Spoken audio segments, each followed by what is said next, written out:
Warning. The following is extremely addictive content. The original Savage Podcast may cause increased levels of success, happiness, and completely transform your life. You've been warned.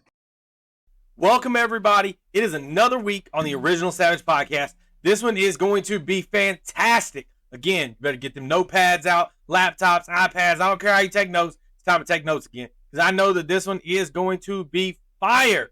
The man that I got sitting right here, his entire profession is transformation. So you know this is going to be good, right? It's all about performance. So without further ado, Aaron, why don't you go ahead and introduce yourself, tell everybody who you are, what you do, all that good stuff. Yeah, man, thanks for having me on the show. So I'm located in Brentwood, Tennessee.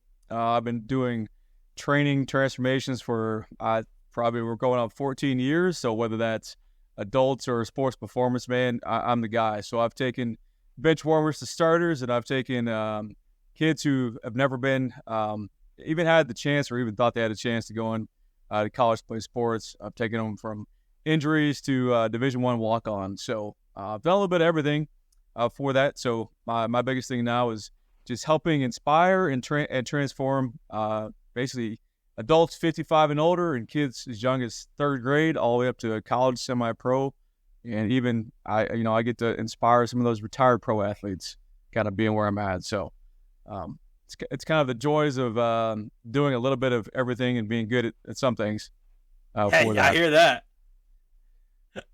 Yeah, so, jack of all trades sometimes, right? You got to. You never know what you're going to run into.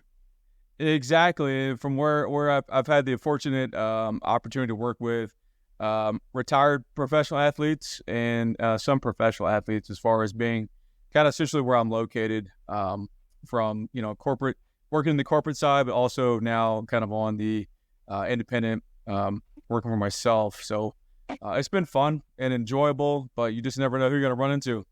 Yeah, that's exactly right. And I love talking to coaches. We've just come off of a couple of weeks, 2 weeks back of talking just to the athletes.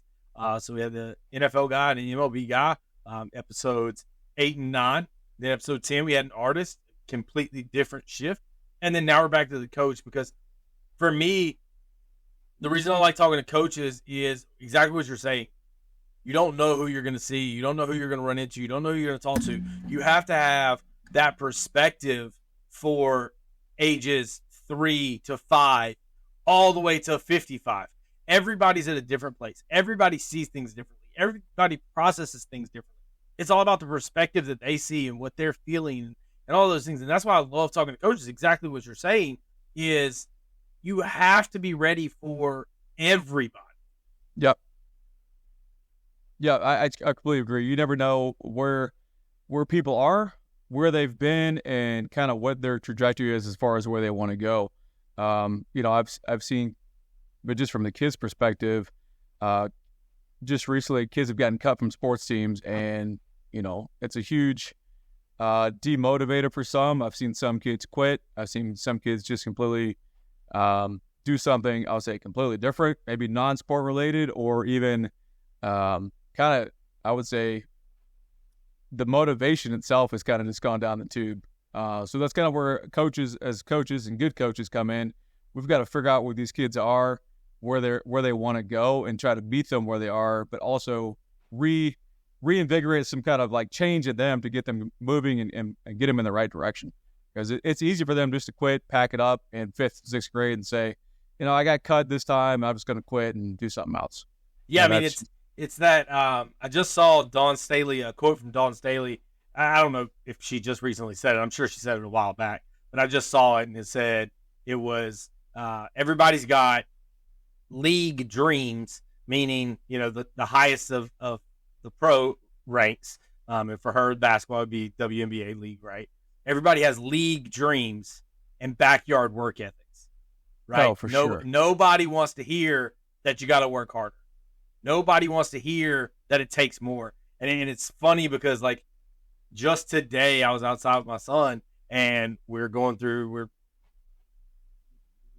about 2 weeks from the start of baseball season when we're recording this, and I'm out there and I'm being loud. My wife comes outside. She's like, "I can hear you inside." I'm like, "Yeah, I know."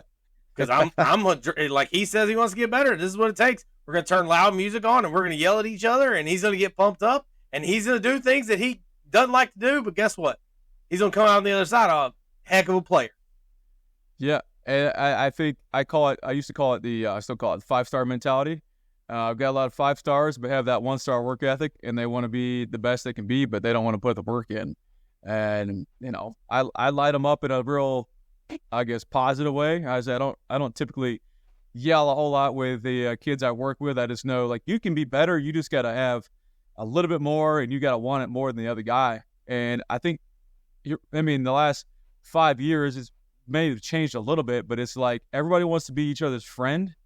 And I was like, you can be friends on, outside of school and your sport, but if you're trying to be the starter, like, you got to dog that guy at every practice, every time you're in the gym. I don't give a crap if you're teammates. Like, you can be friends playing Call of Duty. You're not going to be friends in here. You're not going to be friends on the field because you're trying to be the one-upper guy. And no, sometimes 100%. they look at you like, I don't know. I was like, well, you just don't have it yet. It'll take time, but, hopefully it'll click eventually. Takes a little bit for some of them. A little soft. Absolutely. And it's not even that I'm like yelling at him. It's just, obviously I talk kind of loud as it is, right? Like, I kind of tone it down on the podcast, like from a volume standpoint on an editing, right? I turn my mic down because I know I talk kind of loud. So it's not even like yelling at each other. It's just when we get going, when we get like amped and stuff, obviously the volume of your voice gets amped too. So it's just being loud with each other back and forth and pushing. And it's like, velo slaps, right? People are hitting each other. And most people be like, oh my God, why are you hitting each other, right? Like freaking out because people are hitting each other, right? Or like power lifters smacking each other right before they do something, right? Yeah. It's that adrenaline. It's not that you're being mean to each other. You're getting that, that level, that performance level higher and higher and higher because you're getting that adrenaline going. And, it's one of those things that I think a lot of people don't know how to understand, like don't know how to process or put into action and use for themselves, right? Like they don't know how to take that adrenaline and make them better. Yeah, I think it's a lot of it will come from like intrinsic motivation. Like what is going to internally fire you up to be better than the next person beside you, or that guy. Maybe you're on JV or you're a freshman and you're not really starting. And I think that it comes a lot with. I always ask the kids, like, what are you going to do about it? They're like, well, I've got this kid that's starting in front of me and he's a lot better than me. And I'm like, I don't give a crap who's starting in front of you. I was like, your job is to take his position, and what are you going to do about it to take his position? So if you're going to sit here and make excuses for me, you can just walk to the other side of the gym and come back when you're ready to talk to me and figure out a game plan. So a lot of it's that internal motivation, like what's going to fire you up to get you moving in the right direction. Because I think, too, sometimes they just don't know how to internally, like, process it. It's like when you get told you're not starting or you're going to be the 3rd or 4th string guy, like a lot of them are like, but I've done all this and, I should be the starter. And it's like, well, you didn't do enough. Something's not where it's supposed to be. And another way I look at it, too, is like you got to give coach a reason not to play you. And if he still doesn't play you, then you maybe have a bad coach. 100%. It's on the coach, too. Like, the coach has to recognize the work ethic 100%. I mean, that's why you got places out there, and this relates to business as well as sports, right? There's places where, like, executive teams, they look to hire from certain companies when they're hiring people. They're like, okay, I want to hire from, I'm not going to say the names out loud, but I want to hire from this company. Oh, you work there? Yep. We'll hire you because we know what the training process is that you went through. If you can survive there, that's a good spot. Oh, that place? Yep, we'll hire you from there because they know what the training process is. They know what you went through over there, and they'll bring you on board. Same thing. If they know you work somewhere, there may also be like, I don't know if I want to go with this guy because it's the culture that you were brought up in, the culture that you learned in. It's the same thing in sports, though.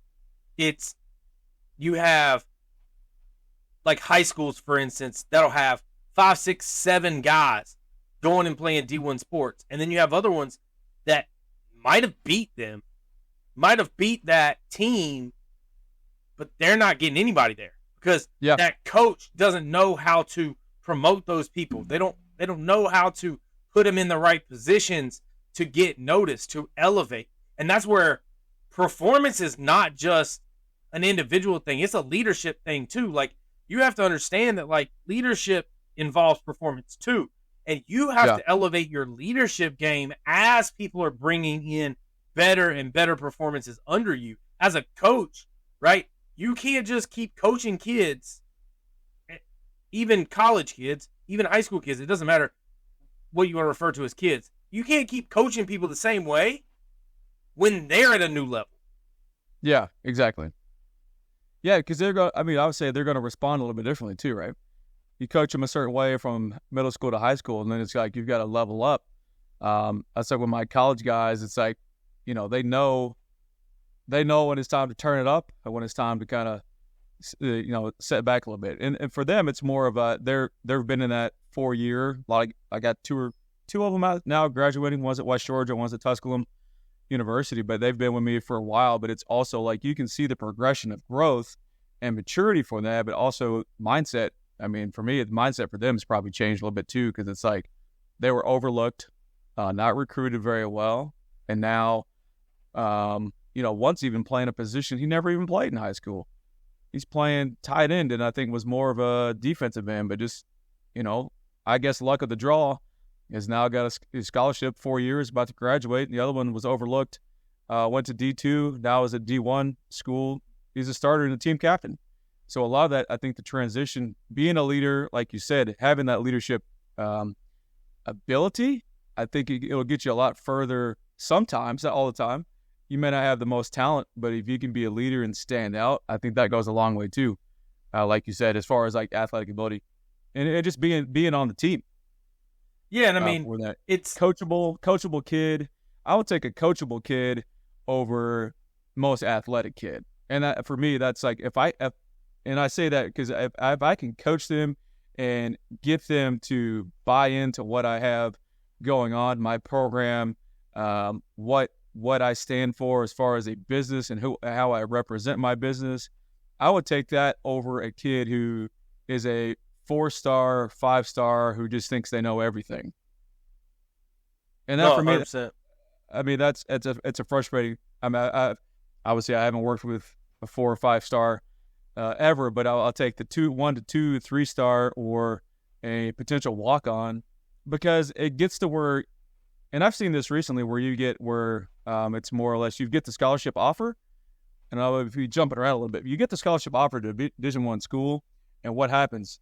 They've got the D1 or the 5-star mentality, and then they act like they don't have to do anything else to prepare themselves for that freshman year to get them, you know, they're going to be, I call it a reality check. You're a freshman, you're a big dog on campus in high school, you're kind of a pissant when it comes to a freshman in college. Been there, done that. They start to get, that's like where the transfer portal situation is coming from, right? They all are getting there as 5-star recruits, right? They're like, oh, I'm a 5-star recruit. I'm a 5-star recruit. I'm going to go to the biggest place in the world, and I'm going to play instantly.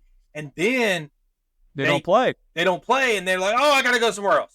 Instead of just working and working and working and proving that they can make it in that space, they're instantly transferring somewhere else. I mean, there's people that were in the NCAA. We just wrapped up, you know, NCAA March Madness, and they're like on their 3rd or 4th school. Yeah, yeah. And I thought I saw I thought I saw a quote. I don't know if it was Dion or who it was, but rather, you know, when you show yourself that you're transferring every other year, that really tells me as a coach, it might have been the UConn's coach, that transferring all the time doesn't really show me that you bought in and you want to be there. You're just looking for the next shiny object, or the next big thing. And for me, that like, how are you going to how is that going to transfer in the workforce once you're done with sports? Like, you're just going to switch jobs every other year because you don't like your boss, or technically that's what people are doing. That's what the statistics are. The statistics are that like 33% of, I think it's like between 30 and 35% of the workforce changes jobs every year. And so on average, each individual person changes jobs once every 3 to 4 years. So yeah, that's exactly what they're doing. They just jump ship, go somewhere else. It's there. person that works somewhere for 35 years is pretty much out the window at this point, like with this generation. Yeah. And even the generation before, so for the most part, it's pretty much gone out the window. From a company standpoint, companies aren't loyal to their employees. Employees aren't loyal to the companies anymore. It's about who can give me the best thing. Yeah, it's stepping up the ladder. Who can give me the most money? Who can give me? I mean, even like look at the NIL stuff. I don't deal with that a whole lot with the kids I work with because they're smaller D1 or they're just now getting into it. So like I haven't dealt with that yet. I'm sure it's coming, but like, what are you going to stay 4 years? Or are you going to transfer to the school that's going to give you the most money, most opportunity? I mean, I see that now with a lot of the bigger schools. It's like, well, where's the loyalty in that? There's not any. No. There's not any anywhere. It's just more or less like what's next, who's next man up for that. And I think for a lot of that, it's damaging college sports from what I see. But only time will tell as far as that goes. So just the loyalty for that. It's just like it related to back to even from what I do from a sports performance side of it. There's loyalty with guys that I've trained from 6th grade, and now they're graduating high school and going to be a freshman in college. But then there's those that'll say, I think I'm going to try this guy across town. I'm going to try this guy. Then they just jump ship all the time. So basically, you're getting a lot from everybody, and you're not really getting enough. So you're getting a little bit here, a little bit there. So are you getting better? Maybe a little bit, but you're not getting the full package of what somebody has to offer. No, that's exactly right. And it happens. That's in everything, right? So my background is in the financial industry. I train financial advisors. That's where I kind of built the brand to begin with, was training financial advisors. Now I train outside of that industry, but it's the same way in that industry where you have some clients that are like loyal as can be to their advisor. Those are the ones you want, obviously, because you can build a program for them. It's the same in sports. If you get the same kids for 4 years, let's say that you're a coach in college, you get the same kids for 4 years, or if you're a manager at a business or a business owner, and your employees are going to be there, you can set a regimen, a step-by-step guide of how we're going to progress, how we're going to get better, what we're going to do to get to our goals, to get to where we want to be. But we have to know that you're going to be there for the entire time, or it's not going to work. Yeah, like if you're just chasing results, then that's all you're going to get. You're going to get instant results that don't stick. And that's what everybody's gone to. That's why social media is the way it is. It's right now, right now, right now. Oh, I want to lose 15 pounds. Well, cool. You can lose 15 pounds. Go starve yourself. You'll lose 15 pounds, and then you're going to put it right back on.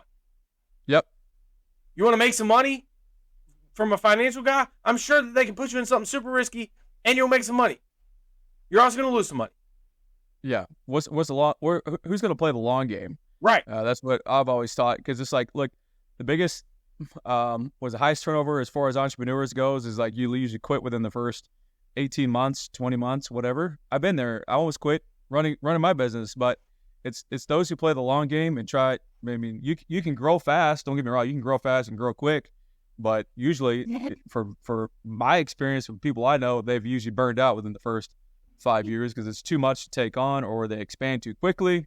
So I would say if you can play the long game and stick it out for anything, for business, for weight loss, sports performance, you're going to see the better results than doing a little bit here, doing a little bit there, or changing a financial advisor every 6 to 12 months, because you don't get the consistency for that.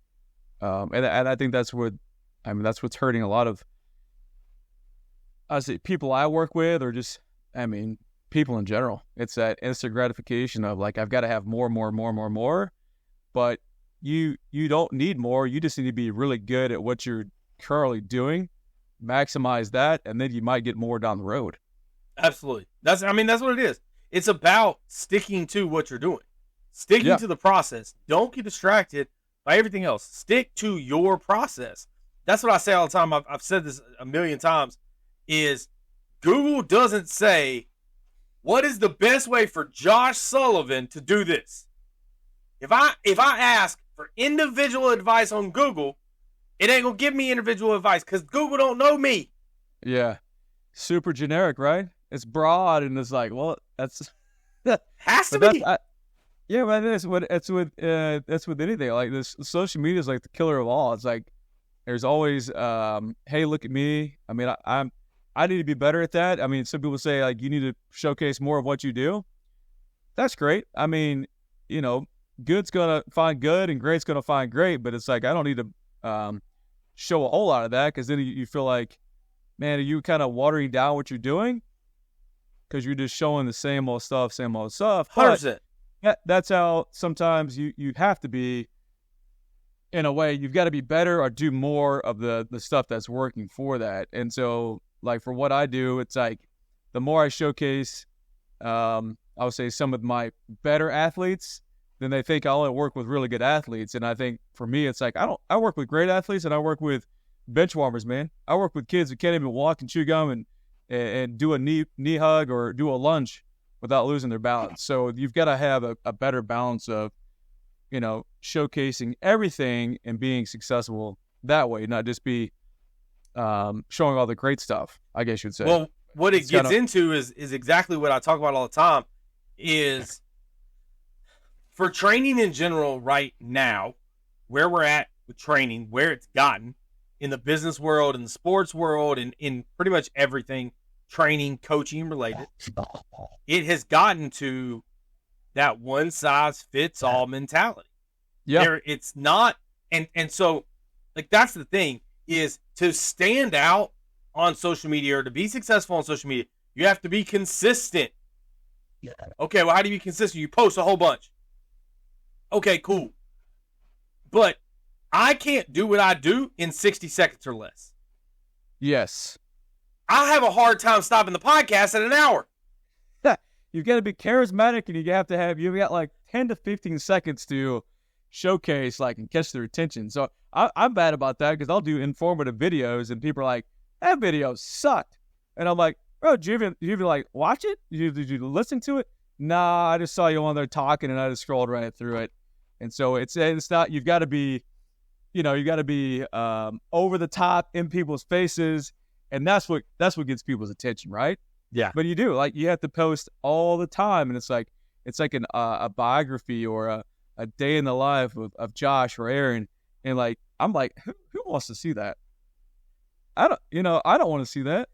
But there's people out there that they're so obsessed with, like, oh man, I can't wait. I got to put that notification on, because when they post, I got to know.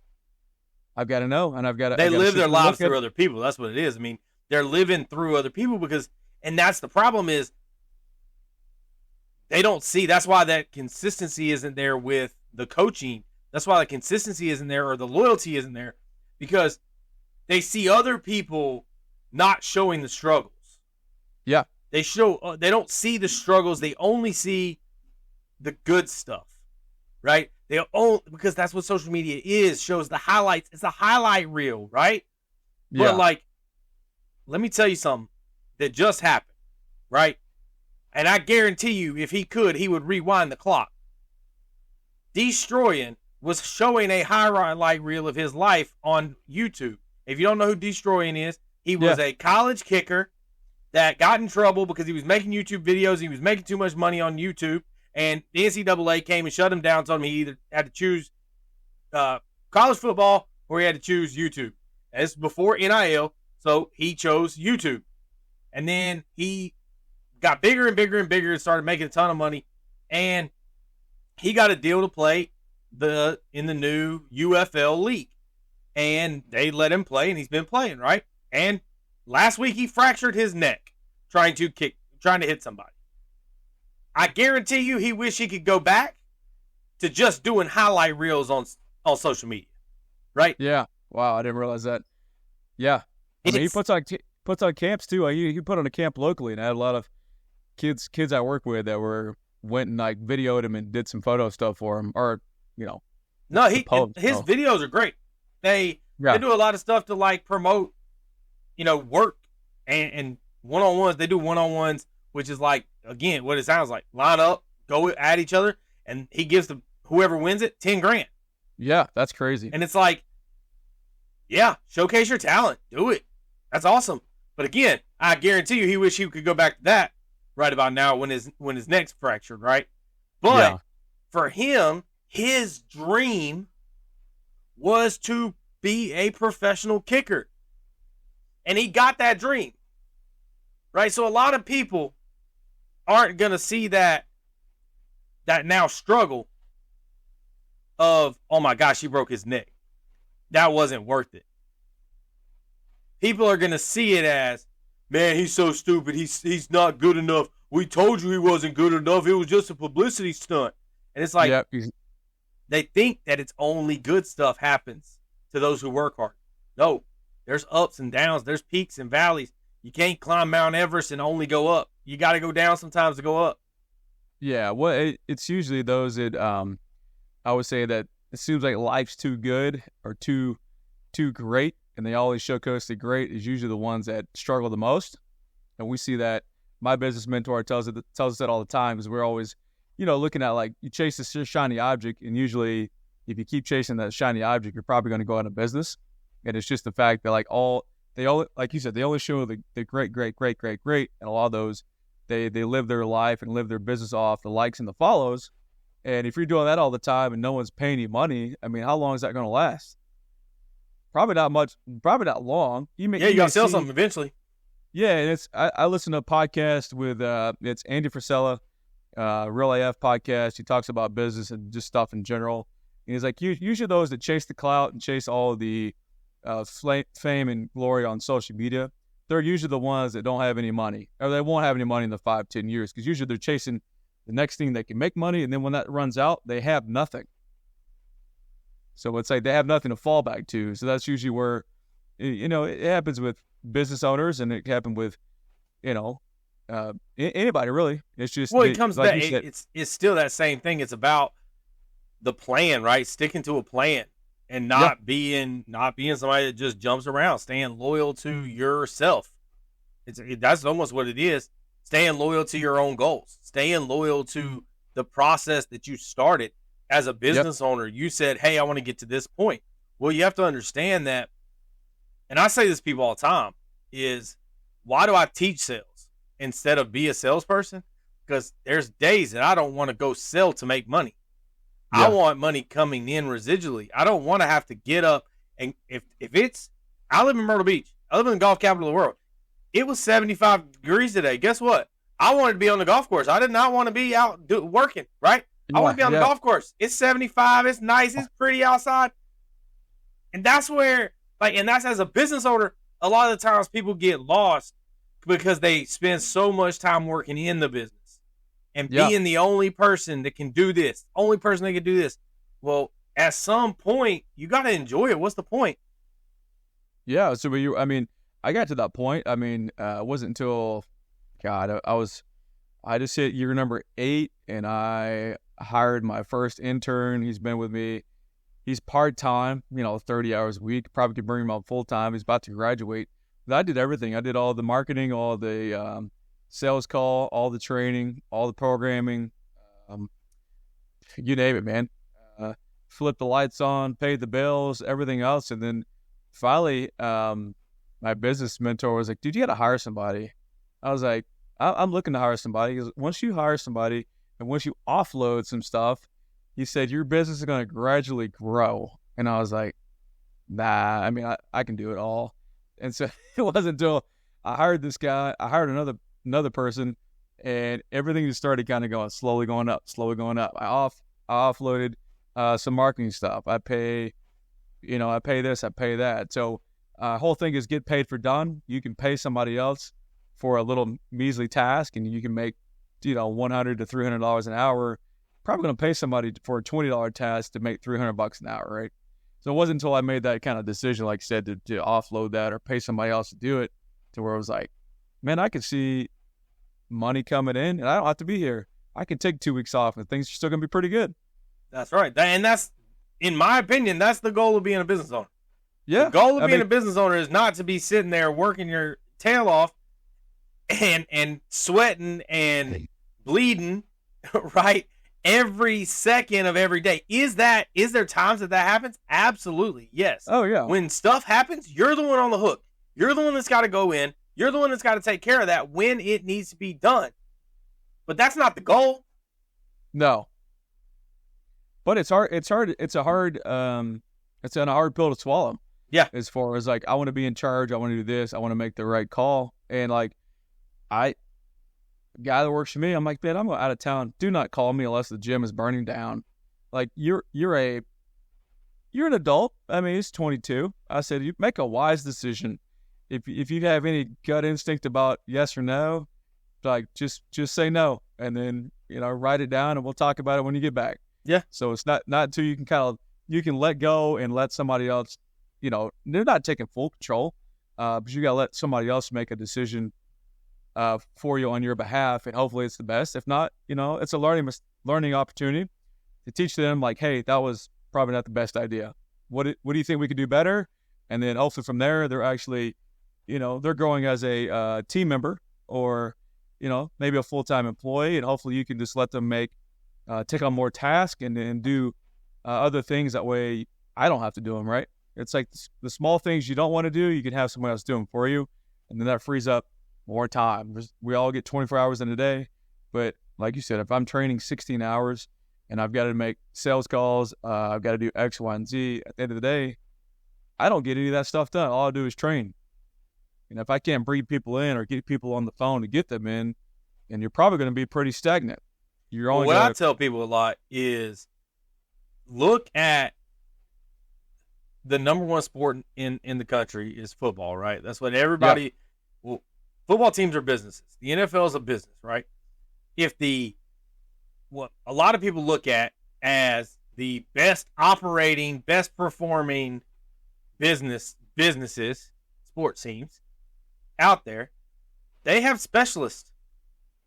Even within their position groups, there's wide receivers that specialize as a slot receiver. There's wide receivers that specialize as an outside receiver. You can't necessarily take a left tackle and make him a right guard. Can they do it? Probably, but are they going to be elite at it? Probably not. Yeah, right? More with space filler. And that's the same thing, that you have to take that same approach as a business owner or a leader inside of a business, whether you're an executive, whether you're a manager, mid-manager, whatever it might be. It's the same thing. You have to see where everybody fits within that situation and let them be special at that thing. Yeah. You've got to that's where it comes from. That's where those great plays come from.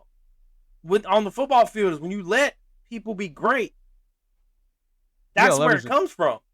Yeah, leveraging the talent. So like I'm good at training. I'm good at sales calls, but there's just things I don't want to do. So finding that team member that's gonna be that superstar, or whatever you want to call him, rock star, which I hear a lot, which I like that word, but it's overused quite a bit, to take on that role and responsibility. There's that commercial about it now. It's it's one of the payday. It's one of the HR companies. It's like they say rock star, and then like the rock stars come out or whatever. They're like, oh my God, you're not a rock star. My old employer used to use that. I was like, oh my God, that's so overused. But yeah, finding that time to leverage your time, but leverage that I always tell the things I don't want to do, I'm going to find someone else to do that, and it's going to help me grow and be more successful. Because, like, back to your point, if I'm emailing people, or I'm having to go meet somebody across town to do like a joint venture with a physical therapy clinic to hopefully get some referrals, like that eats up a lot of time. So I'm not getting paid for that. So right. I've got to find something else, or find somebody else who can be here, train, do all that stuff, so I can go grow and do what I need to. Because there's only, if you're working in the business all the time, you're not working on your business, you're not going anywhere. You're gonna be stuck in quicksand. No, 100%. And that's the thing too, is like the growth aspect is something that's so crazy to a lot of people. They think that it takes them working harder to grow, and it could be the case. It could be the case, depending if you're an artist, right? Yeah, you got to work harder. You got to do more paintings if you want to grow, I guess, technically. If you're always sold out of your paintings, then the only way to kind of grow is to make more paintings, right? Like it depends on your business, but for most people, it comes down to utilizing a team, making that team perform well, and doing what only you can do. What is your secret sauce as the business owner, as the leader, whatever? What is that secret sauce that only you can do, right? On Yep. the Buffalo Bills, I don't know why I thought the Buffalo Bills, the background behind my computer has snow on it. I guess that's why. I don't really know. But the Buffalo Bills, there's nobody else on that team other than Josh Allen that can throw the ball as far as Josh Allen can, right? So only he can be the quarterback because he's the one that throws it the furthest, right? Before he retired, really only Jason Kelce could run the offensive line for the Eagles the way that he ran the offensive line as the center. Yep. That's only what he could do. He was special at that. And that's what it is. You have to understand strengths and weaknesses. It's so overused in interviews. Oh, what's your strengths and weaknesses? And everybody gives these BS answers, because they think that they need to say this to get hired, or they need to say this to get hired. And let's be honest, the recruiters, a lot of the times, they're just asking it because it's on the paper. They don't even know what to do with the information. Yeah, it's a generic It's time exactly. It's a time filler. It's a generic question to see how you answer it. Usually a lot of them say that they're looking to see if you're self-aware and say that you have a weakness. They want to, are you self-aware enough to say that you have a weakness? And it's like, no, that's nonsense. We all have weaknesses, but if I tell you that my weakness is I get distracted easily, you're going to be like, oh my God, I can't hire him. He gets distracted easily. Yeah, production down. Yeah, no, that's terrible, right? But that's why I work remote. I don't like working in offices because I know that I am a people person, and I know that I kind of can get FOMO. And if there's a group of 12 people over there talking, I might be like, well, what are they talking about, man? I want to go hear what they got to say. So what do? I work at home where I can turn the lights off and get up here and get work done when I need to get it done. Because I know that that's a weakness. Not everybody treats their strengths and weaknesses the same way. So just asking generically, hey, what's your weakness or what's your strength, and not applying that to the situation, you're doing that person a disservice by even asking. Yep. Yeah, I agree. I do that with I call it probably that same scenario when I meet with a client. Like, what are you good at? What do you think you're good at? And then we'll talk about it a little bit. Then I'm like, well, I'm going to expose you a little bit because you're going to be really good at a lot of things. You're going to be really bad at things you think you're good at. But we're going to try to get better at all those things, so that way you're a better person, and you can move better, and you're a little bit more athletic. Because everybody's like, well, I'm good at this, I'm good at that, but then they don't really tell you the things they're not so good at because they don't want to show you their weaknesses. And I see that in the weight room. That's kind of where I relate that to. So they don't want to tell you they have poor balance or they have bad flexibility. Like, well, I'm pretty good at that. And I'm like, well, we're about to find out. Well, we all naturally shy away from what we're not good at. Oh yeah, we don't want to work on it. Like, yeah, I agree. Again, my 9-year-old or 10-year-old now, sorry, not, he's the same way. Like, the things that he's bad at, whenever I say, hey, let's go practice this, he doesn't want to do that. He doesn't want to practice what he's bad at. He wants to practice what he looks good doing. And that's what I told him. I'm like, you can't practice what you're good at all the time, or you're never going to get better at the stuff you need to get better at. And that's how somebody's going to pass you. That's how somebody's going to get better than you. And I know you mentally. I know that your whole deal is you want to be the best. You strive to make sure that you're the leader on the team. You want to look better than everybody else on the team. I know that that's what goes through your mind. You ain't going to say it out loud, but I know that that's what you're doing. And if you're not practicing the things that you're bad at, somebody's going to beat you. And then you're going to be mad about it. Yeah, 100%. I always say you got to do the things you're really bad at really well. You got to practice at them. Because I'll get to where it's like, I don't want, do we have to do this today? This exercise is really weird, or it's just not very comfortable. I'm like, man, embrace the suck. If you do the sucky exercise and things you really don't like really well, I said everything else is going to be that much better. I said, just think about all the little things I'm making you do now that you don't like. I said, you're passing that person in front of you each and every time you come in here. So if you can keep doing them and just bite your tongue and don't say you don't like them, we're going to get along, and we're going to do things. You're going to be able to do a lot more, a lot quicker. 100%. And that's where it comes down to the business world too. If you get done instead of sitting there and whining and complaining about all the stuff that you don't like to do, just get it done. Guess what? Now you can do all the stuff that you are good at a lot faster. Yeah. You can get to it a lot faster. Now you can be more efficient because you went ahead and did it. You didn't complain about it. But if you can speed up, so the other thing is like efficiency as far as like getting better at something. The things that you're not good at, they may take you an hour to do. But if you practice at those things and get better at those things, the amount of improvement that you can make on that is so much more than practicing something you're already good at. Yeah. Right? An improvement in this task of an hour could be 50% better, whereas this may only be 5% better because you're already good at it. Yeah, boy, that time block that takes you an hour is going to start to reduce a little bit more, so that kind of it starts to shrink a little bit here, but also it gets a little bit better of all those. That 5% kind of stacks on top of each other, so you're good at a lot of things, a lot more for that. And I think that's hard.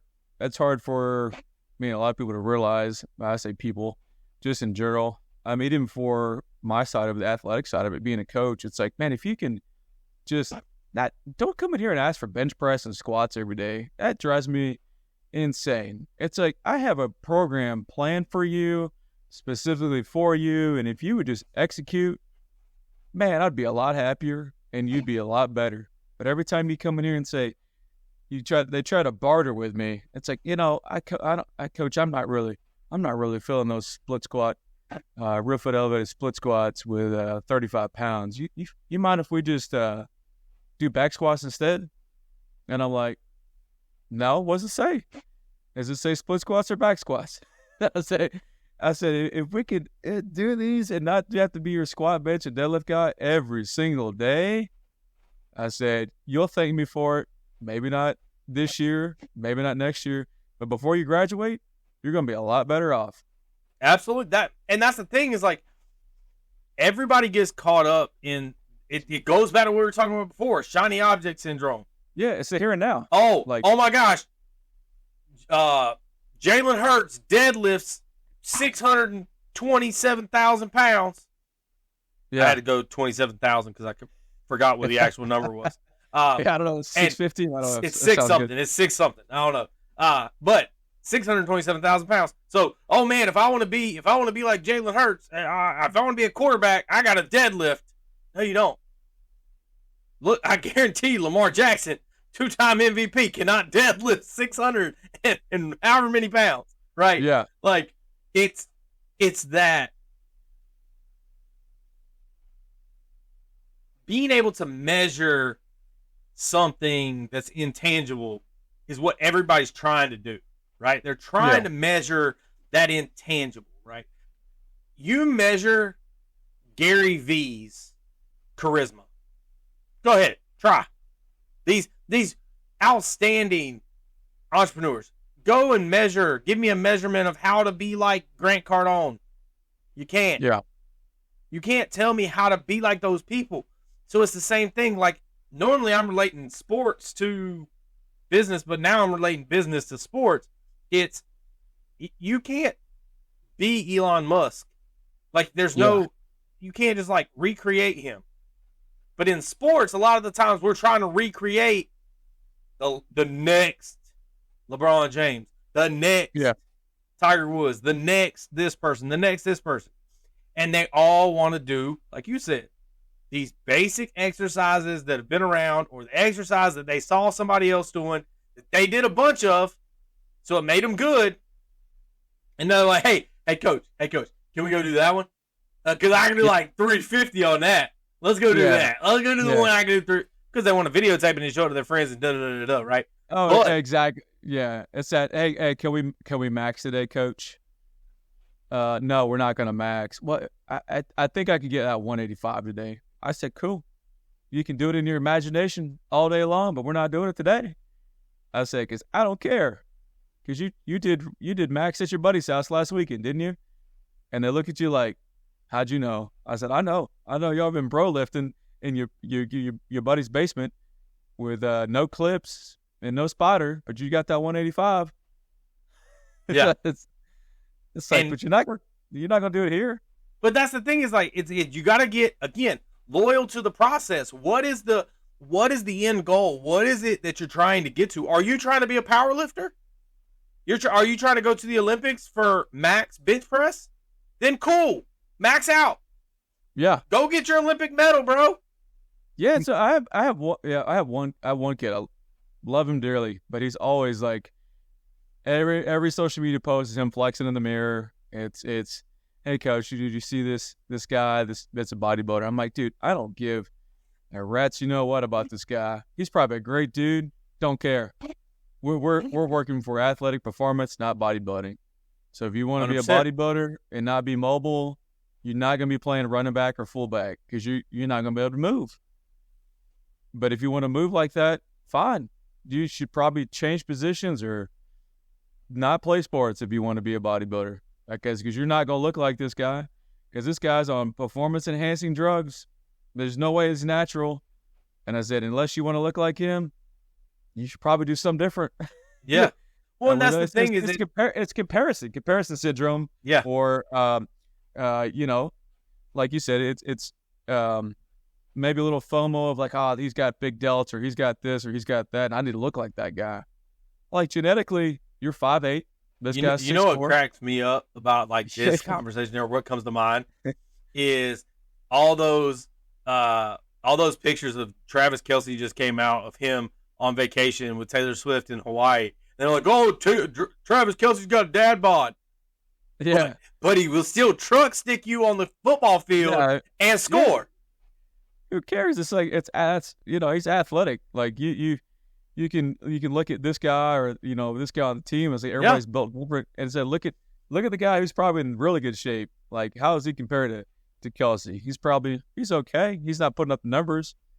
I mean, who knows if he works out? He may do a little bit here and there. And that's what we're saying. It's applied. You have to be able to apply it to what your goal is. If your goal is just to be an Instagram model, then go be an Instagram model. I don't know what you're doing because you don't really need to. I mean, you just get some filters and stuff, I guess. You ain't even got to work that hard, to be honest with you. You just apply some filters, some AI stuff, and you can be shredded. Yeah, you be shredded. You might get called out in like the 6 months of posting. There's a guy, I can't remember his name, but he's notorious, or he's a bodybuilder, but he goes on and calls out people for shrinking waistlines and putting abs and increasing butt sizes on social media posts. And he's like, "You're fake. You're so fake." And then it gets him to be like kind of a, I'm gonna sue you this for that. And it's like, nah, dude, quit being so fake and be real with people. People want to see real. They don't want to see your modified photos. I mean, exactly, but that's what people are doing. They can't see the difference. They can't tell the difference. No, some people can't. And that's what they're doing in business and in sports. It's this again, shiny object syndrome. No loyalty to the process, no loyalty to themselves. Right? It's just, oh man, I just want to make it. Make what? You want to make varsity? You want to make JV? You want to make D1? You want to make the league? Do you want to make senior VP? Do you want to be a CEO one day? What is it that you want to make? Because that's what the goal is. Stop worrying about here and there and everywhere. What is it that's going to get you to where you want to be? Okay, well, this is your goal. This is where you want to be. It's not where everybody else wants to be. So be loyal to the process because you're loyal to yourself. Yeah, I think, too, they don't realize what it took for that person to get to where they are. They think just because, they may be 45 and they're making $1 million that it was an easy road. They don't see all, like you said, they don't see all the bad, what happened, all the mistakes or all the, maybe businesses that went bankrupt because now they're on their 5th one that they started and now they're making millions of dollars, or, the ebbs and flows. Like, people don't want to see that because that's not the, I said that they don't feel like that's a happy reality. They want to see how'd you get there? How'd you get there so quickly? How many clients you have? How much are they paying you? They want to know all that stuff because they feel like they can, I would say they think they can just put 4 walls up and the people will come. It's like starting my gym. I was like, I thought like just because I I knew what I was doing. I've been training the air for 3 years, that I was going to leave after I got fired from my job and all these clients were going to come with me. Well, there was a lot of verbal commitments, but you know how many of those people actually stuck it out and came with me and like stuck it out to this grungy place that I went from this nice facility to this, dumbbells are rusty and it smells a little funky and this and that. Like one person. And I had to build it from the ground up. And they think it was like sunshine and rainbows from then. But I was like, dude, there's so much that you don't know about what happened from where I was traveling 3 different cities just to make ends meet, to make money before I started. Like, they don't care about that. They just want to know how you got there. Well, hey, I think it's funny. I brought up Gary Vee earlier, and I'll do it again. Like, I don't even follow Gary Vee that often, right? But I know like his general story, and I like that he's unapologetically himself. But people always, Gary, I got $100 and I need to start a business. What would you do? He goes, I would do exactly what I did. Go to yard sales, buy collectibles that people are selling for cheap, and turn around and sell it on eBay. Oh, well, no, that's what he did. He bought coffee cups, dude. Like, it sold coffee cups. And that's how he made money to begin with. Like, that's his first business ever, was going to yard sales and buying coffee cups. So, oh, nice. But then it's like, people are like, oh, well, how do you start a business with $100? What would you do? And he tells them, but they don't want to do that. They want it to be, well, hey, I just want to give somebody $100. And I want it to happen. Yeah, it's like, I want to pay you to coach me.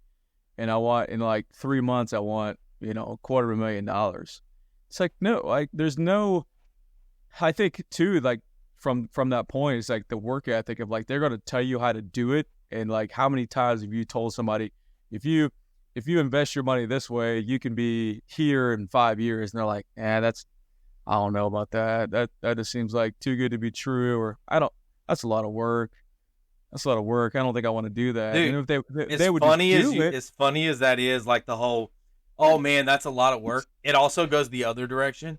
Like, if you make it too easy, people won't do it because they think it can't happen.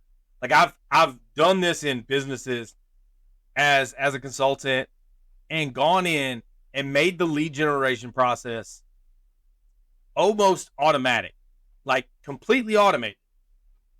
And then you go back, 2 weeks later, or a month later, or whatever, and you say, all right, hey, how's the results looking? What are we getting? And they're just like, well, it just didn't seem like that was going to work. It's like, what do you mean?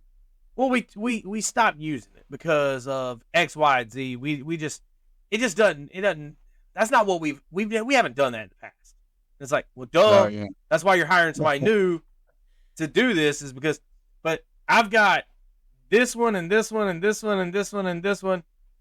Hey, I've done all these tests over here. Before I ever did it for you, I've done the testing, and I've got a 30% response rate, a 40% response rate, a this, and you're getting 10%. Which one should we do? We should automate it and make it easy. But I'm telling you, it doesn't matter if it's too hard or too much work, or if it's too easy and too good to be true. Yeah, well, you're still going to get people to give an excuse as to why they're not going to do it. Yeah, that's to say, you can give them a plan for weight loss or how to get stronger, and it's like, well, that's just a lot of work. I was like, well, you can just do it. You can do anything for 90 days if you're consistent with it. And if you can be consistent with it right now, I mean, who knows what you can do in a year, 2 years. I mean, I've had clients for 1 month. I've got clients for 10 to 12 years. Like, the ones that have been with me for 10 to 12 years, you know what they've done? They've stuck with the process. They've had the ebbs and flows, but they haven't given up, because they know if they quit and don't do anything, they're going to be in a world of hurt, because, they don't have the accountability to, one, and then two, they're not going to do it on their own with that. So, like, they hired me for a reason. So those that are with me for a while, I had a lady a couple days ago, she's like, I'm just kind of, these workouts just seem redundant, or they're just a little boring. I said, that's great. I said, a lot of them have to be redundant because there's probably 15 to 25 exercises that we can do that are going to put you in the best possible position for you to swing the golf club a little bit further or a little bit further back and hit the ball a little bit further. Anything else I've tried, you've complained about it being too hard or uncomfortable. So what would you like to be, hard and uncomfortable, set you up for success, or quit and go back to what you were doing? And it was just like a long pause. It was awkward. But I was like, you're not going to walk. I'm going to go walk on my own. I was like, okay, great. Go walk. And then I'll call you in a month, maybe 6 weeks, and check on you. And I guarantee you've probably walked twice in 6 weeks. And when you go out there and hit that ball on the tee box, I said, it's probably going to suck. I can promise you, walking does not make you hit the ball further. I was like, I'm not in any kind of great shape. Not trying to say I'm a fitness professional. But if I know one thing, it is how to hit a golf ball far. Okay. I do have that up my sleeve. Walking is not it. Yeah, it was walking, and it was. I was like, look, we're trying to get stronger. You're pushing 70. We've got to, you can't do a whole lot that doesn't cause a lot of discomfort. But I do know that if we can increase your mobility, get a little bit more flexibility, and get you a little bit stronger, you're going to be 10 times better than the ladies you play with. I guarantee you that. But it's doing the hard things and doing the things that, most don't want to do to have that success. So, if she comes back, great. I'll welcome her with open arms, but I don't know if she'll come back or not. Well, and sometimes too, it's like there's so many reasons people don't do it, right? Again, we've gone, it's too hard. It's too much work. Oh, that's too easy. It can't work. There's that's just not comfortable. But then there's the outside stuff of, well, if I do this, people are going to look at me funny. Right? Because I'm going to go in the same direction that you're in. This lady, this 7-year-old lady. In the people that are the best on the planet at swinging the golf club fast right now, every one of them is doing overspeed training on the driving range. And I promise you, if you go to a driving range and you swing as hard as you can with your driver for 20 minutes and you're screaming and yelling and pumping yourself up and getting your adrenaline flowing, and you got a launch monitor out to see if you're hitting it further, and you're doing all the stuff that it really takes to actually be an elite speed person for your age or whatever, or for your physical ability, people are going to look at you funny. They're going to be like, what the hell is that guy down there doing? Yeah. And again, it's not comfortable. People are looking at me. I don't want people looking at me. Well, then you don't want to get better. Like, you have to commit to the process. Be loyal to the process. I feel like we've only been talking 5 minutes and we're almost an hour in because we're still talking about the same thing. The process and the loyalty. But you gotta have the buy-in too, and that's hard for people to realize because they've done every, I would say I see the ones that I work with a lot of like beat up people, they've had tons of injuries. They've seen everybody in town. I'm the guy that I'm the last resort. I'm going to make you feel better, move better, and hopefully swing the club faster, hit the ball further. And that's golfer, non-golfer, doesn't really matter. It's just if you can buy into what I have available and I can get you where you need to be, like, you're probably going to be all right. Like, I try to explain that. Like, I've worked with PGA professional golfers. I worked with Brent Snedeker back in the day when he was beaten to pieces, and he was, I think the year or two I worked with him, he was top 25 and went to the PGA championship down in Atlanta. Like, did he finish well? I was top 25. It's pretty solid. Well, there's only 30 people in Atlanta, so he had to be top 30. I mean, he was somewhere up at the top. It's been a minute, but it's like what the things he taught. I mean, I didn't teach him how to swing the club, but he bought into what I had to bring to the table, and so and he was loyal to the process. And now, what he knows how to do is score, right? You made him move better so that he could do what he does best. Again, it's that specialization. It's knowing your strengths, knowing your weaknesses. For him, his strength and his weaknesses, he didn't hit the ball very far. Yeah. That was his weakness. So he needed to get stronger. needed to move better so that he could hit it a little further and put himself in position to use his strengths, his wedges. Yeah. That's what makes him better. Yeah, and I said I stay in my lane. I was like, I'm not a golf coach. I said I'm TPI level 1, level 2. You know what TPI Talos Performance Institute? I'm a golf street coach. I'm not going to tell you how to swing a golf club because I suck at golf. I'm straight up with people. And they're like, well, how do you work with golfers? I was like, dude, it's mechanics and movement. Like your golf coach and your special PGA Pro, whatever is going to get you in the right, swing path. That doesn't scream fun to me. I'm going to get you mobile and I'm going to get you smashing the ball. Yep. And I said, if I can do that, my job is here done. So I stay with my strength, and that's getting you stronger, increasing more power. My weakness, if I taught you how to swing a golf club, you'd be the worst golfer on the golf course. And that's facts. So I don't know jack squat about how to swing. And listen, to me, I'm not the most physically fit person. I don't go to the gym, but for some way, somehow, some reason, my perspective on things, I see things in a way and then can communicate them to people to make them better at something. Yep. Even if it's something they've heard 100 times, for some reason, the way that I say it, the way that I interpret it and then give it back to them, they take it. It just makes sense to them. They go, oh my God, that makes so much sense. It seems so simple now that you said it that way. Don't know why. And it's can be with the baseball swing. I'm a baseball coach, and I pride myself on how hard we hit the ball and how well we pitch. The fundamentals of things, how the body moves correctly. So I understand the kinematic sequence, right? And that's what it takes, is to understand the sequencing, understanding things that make the easy changes to make things better, right? Like, let's not start at calculus. Let's just go in the easiest way possible. Do you understand how to use the ground to create power? In pitching, in baseball, in golf, in whatever it might be, in sales, do you know how to close somebody?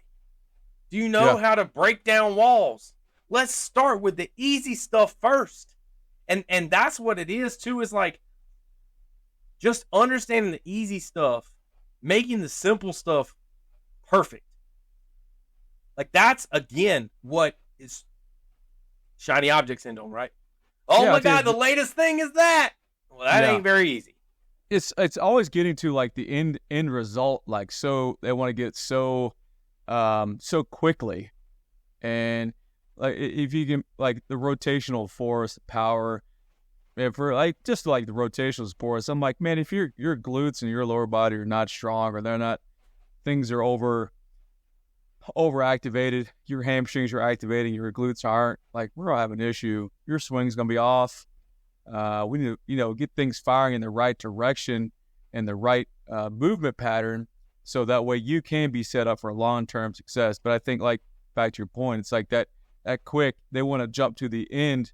Like, man, coach, I just want to hit a home run. Show me how to hit a home run, or I want to hit it 350 off the tee box. I'm like, man, right now you're not hitting probably 200. You're all jacked up. I said, we got a lot of things to do. So if we can go back to, 1 + 1 = 2, we're gonna get to that trigonometry, or that calculus problem that's gonna be a lot more intricate. We're gonna get to a lot more complex. For that. So it's hard. I say it's hard to relate, but like you said, if you can, I don't say dumb it down, but you do have to present it in a way where, like, I may present it to you one way, and then you go, huh? And you may go like, all right, man, that clicks. All right, cool. Well, the next kid or next person I say that to, they're like, I don't know what you're talking about. Yeah, you got to change it up. You got to change it up. Yeah. Find what works and what clicks, because people, kids and whoever, some are visionary, auditory, and they're, there's different ways to learn it. So I always like say, if you don't understand, don't just go, like, tell me you don't understand, because there's another way I can explain it. If you don't understand that, then I can explain it another way and another way. Well, it's like Bryson DeChambeau, as controversial as he may be in the golf world, what he says is, if it doesn't work the first time, if you're trying to make a change and whoever the coach is or whoever the person is says, try this, and it doesn't instantly make you better, try something different. It should instantly work. Now, the second or third time when you're trying it again, like, it may not be the same as the first time, but it should be instant. It should be instantaneous because it's something simple. And if it doesn't resonate with you, then it's going to immediately show up.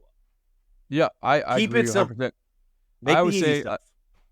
I give them like I've got a plan, or I've got the plan, and then I've got a B, C, D, and E. And if we got to go through the alphabet, we will.